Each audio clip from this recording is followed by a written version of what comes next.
আর এবার ইউনুস কাঁটা তারেক, 17 বছর পর ফিরছেন তারেক রহমান। কাল বাংলাদেশে ফিরছেন বিএনপি নেতা তারেক রহমান। বিশ্বজিৎ আমাদের সঙ্গে রয়েছেন। বিশ্বজিৎ, তারেককে ঘরে ফেরায় কি পদ্মাপাড়ের কি ছবি? একদমই বিএনপি পার্টির যে প্রভাব বাংলাদেশে রয়েছে, অর্থাৎ বাংলাদেশের ন্যাশনাল জাতীয় পার্টি, এবং সেই পার্টি যেটা খালেদা জিয়া দীর্ঘদিন রাজত্ব করেছেন বাংলাদেশে।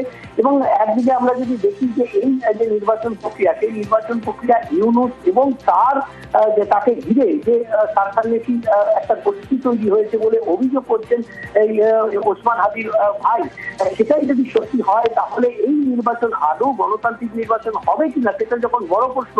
সেই সময় খালেদা জিয়ার ছেলে তারেক রহমান তিনি বাংলাদেশের মাটিতে পা রাখছেন আগামীকাল গুরুত্বপূর্ণ বড় দিলে একটা বড় পদক্ষেপ, এবং সেটা গণতান্ত্রিক প্রক্রিয়ায় নির্বাচন করার জন্য যে চাপ সেটা আরো বেশি বাড়বে এই ইউনুস সরকারের দিকে। 17 বছর পর তিনি যুক্তরাজ্য থেকে ফিরবেন, এবং এই বাংলাদেশে ফেরা তারেক রহমানের এটা যেমন একদিকে বাংলাদেশের রাজনীতিতে গুরুত্বপূর্ণ, তেমনি ইউনুস সরকার যাদের উদ্দেশ্য এই নির্বাচনের মাধ্যমে তাদের নিজস্ব সরকার তৈরি, এবং সেই ক্ষেত্রে একটা বড় কাটা হতে চলেছে। এবং সেই কারণেই এই তারেক রহমানের ফিরে আসা, ঘরে ফেরা, এটা কিন্তু সব থেকে গুরুত্বপূর্ণ হতে চলেছে আগামী দিনের বাংলাদেশের রাজনীতি।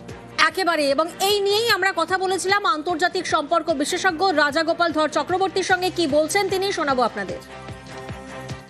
তারেক যথেষ্ট জনপ্রিয়। এই মুহূর্তে যেহেতু আওয়ামী লীগ নির্বাচনে দাঁড়াতে পারছে না, ইউনুসের কাছে অবাধ এবং শান্তিপূর্ণ নির্বাচন হলে বিএনপি ক্ষমতায় আসবে। যেহেতু বেগম জিয়া অসুস্থ, তাহলে তারেক রহমানই ক্ষমতায় বসবেন, এইটুকু বোঝা যায়।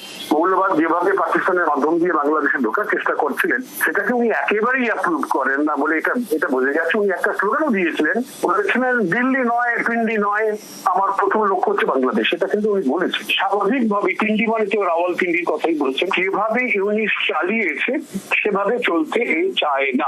ভারত সরকার নিশ্চিত যে উনি এলে ভারতের সঙ্গে কোনো সম্পর্ক সেভাবে খারাপ হবে না। যদি তারেক প্রধানমন্ত্রী হয়, সে স্বাভাবিকভাবে এমন একজন মানুষকে চাইবে যে অনেক কম যোগ্যতা সম্পন্ন মানুষ, যাকে নিয়ন্ত্রণ করা যাবে।